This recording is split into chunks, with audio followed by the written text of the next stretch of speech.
All right, thanks for tuning in to Leading Forecasts. We have quite a bit of ground to cover today, so we're going to get on over to it. Going to the satellite map here across the United States, you can see a few areas of interest here. We do have one down here, the main area of interest down here across the Kentucky and the Virginias and southern Ohio. We also have a little low pressure center that's coming up here. You can see a little curly Q. And then here's another little system coming through the Great Plains. But really none of these too much to talk about. I mean, other than we do have a few thunderstorms that are going severe across the eastern portion of the nation. We'll talk about that here in just a second. Showers across the Dakotas. We do have those thunderstorms out across the eastern portion of the United States right now.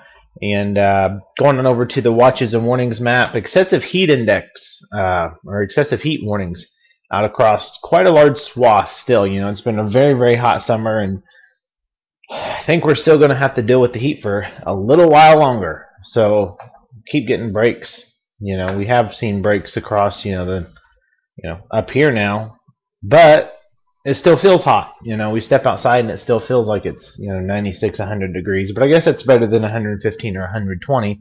And then we do have the hurricane or the tropical storm watches that are down there, and we'll talk about Emily here in just a second. Here's that severe thunderstorm watch that is issued down across northern Tennessee and southern Kentucky, and that's going to go until 5 p.m. Eastern time a little later on today. I think really the only right now the only thunderstorm I really see that looks decent is down there right on the Kentucky-Tennessee state line. There's the radar overview there, and you can see this is going to be your area for thunderstorms to get fired up in this complex. This complex came across Illinois and then down through here last night. It got to, up here into northern Indiana and was still warned, and by the time it got, 3 or 4 counties south down to where I am, I don't think we got a drop of rain out of it. If we did, it was literally just that, a drop of rain. So, it died, and now trying to get redeveloped. And tell you what, we need the rain. A lot of the country needs the rain. Going on over slight risk today, you can see slight risk all the way from the East Coast back into Missouri. That's for damaging winds. Not going to be a big, hail or tornado threat. It's all going to be damaging winds. Tomorrow, CTEX comes out. Don't expect too much to go on tomorrow. Then as we get into Friday, slight risk comes out across here. Wouldn't be surprised to maybe see a CTEX out across this area here for maybe some damaging winds and small hail. We'll have to wait and see. And then Friday, the Storm Predictions Center saying this remains a mystery up here what it's going to do. So we'll see, a few days out. Getting on over to the forecast maps, this is by later the day. Here's your low sitting out across PA. Front dragging down here, and that's why you're getting all these thunderstorms developing out ahead of this cool front, if you will, that's dragging down across the Kentucky, Tennessee, Virginia, Carolina area. Then as we get into tomorrow, the little complex of thunderstorms developing out across Missouri, northeastern Kansas starts to move in. Again, probably nothing too major tomorrow. And then as we get into Friday, here comes another low. Thunderstorms kind of develop along that warm front up there along into the Dakotas here, and that's where we're watching for day 3. And we also have more thunderstorms that are developing back out here into the Midwest, all the way from Missouri out here into Illinois, Indiana, Missouri, southeast Missouri, the Boot Hill area, as we get late into Friday. All right, hurricane or tropical storm Emily. I'm sorry, getting ahead of myself. Oh, not quite a hurricane yet. Tropical storm Emily. You can see this little swirly right here. Look at that, swirling all in here, sitting right here, as you can see, just off to the south of the Dominican Republic right now.